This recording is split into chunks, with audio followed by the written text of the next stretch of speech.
the honorable members who have spoken before said that the small growers get the correct price from the board.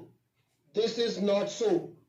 The entire bulk of the profits they make in the home market and in the foreign market is kept by the bigger growers who dominate this coffee board.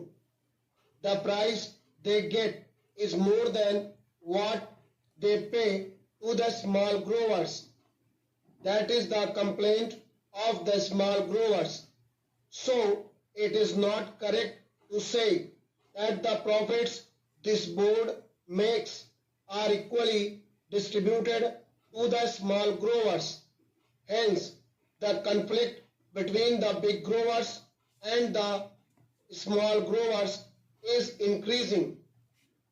Therefore, it is necessary on the part of the government to do justice to the small growers. The government thinks that by taking powers for nominating the president of the board, it is able to do justice to the small growers. The number of the small growers is 34,000, while the number of the big growers is 590.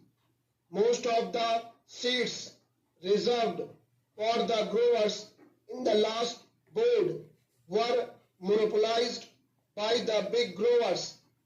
The majority of the seats were held by the big growers, and the number of seats the small growers got was very meager. It was not more than 4, if my recollection is correct. What the government should have done was to give equal representation to the small growers. They should have asked the growers to return their representatives or to give a panel of names from which government would have chosen some. The choice of the representatives should have been left to the respective organizations. If there was no organization for the small growers, government should have asked them to organize one separately and then send in their representatives. Our friends said that the representatives of the small growers were there on the existing board. It is true, but I know the practice of these big growers or big industrialists, having given membership to the smaller fry on their organizations. They do not allow them to express themselves. The chairman or the man who holds sway of the board sees to it that all the members agree to what he dictates. That is the practice in these associations. We know that. So it is better to have a separate organization for the small growers and ask them to submit their panel of names to represent them on the board. Representation on the board should not be governed by the number of acres owned and the amount of capital invested, but by the number of growers.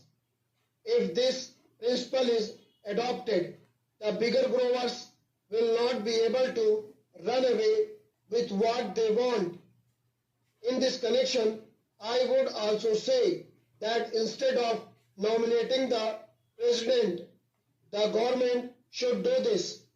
The government should ask the respective organizations of the big growers, the small growers, labor and the consumers to send in the names of their representatives and then include members of parliament The board constituted in this way should be asked to elect its chairman.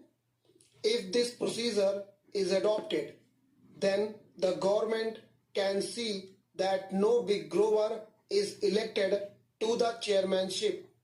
In that case, only a man who can command a majority in the board will be elected, and that man will see to it that justice is done to all the interests concerned.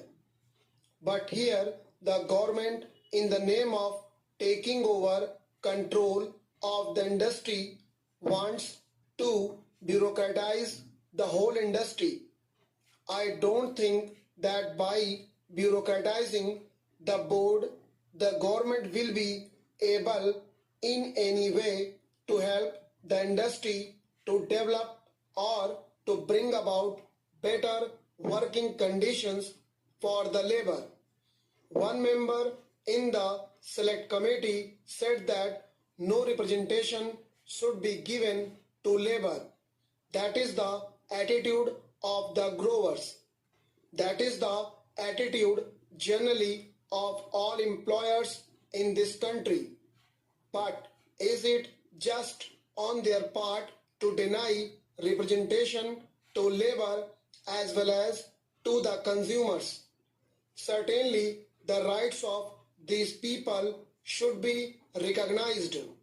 But personally, I don't think that by merely giving representation to labor on the board, the government can do justice to labor.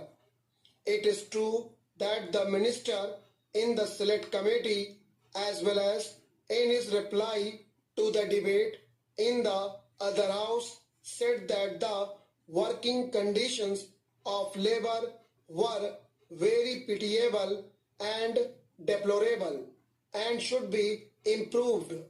Sir, there was also a petition sent to the Lok Sabha by the employees of the coffee house recommending to the house that their petition should be considered. The employers deny the rights of the workers, and they say that they have made all efforts to develop the industry in all these 13 years. At whose cost? It is at the cost of the workers by paying them low wages. They have made a huge profit, which is expressed in the reply of Mr. Redcliffe to a question of the Honorable Minister for Commerce and Industry, that he had been distributing a dividend of 13.5% in 1 year. In 1 year, he had given 20% dividend.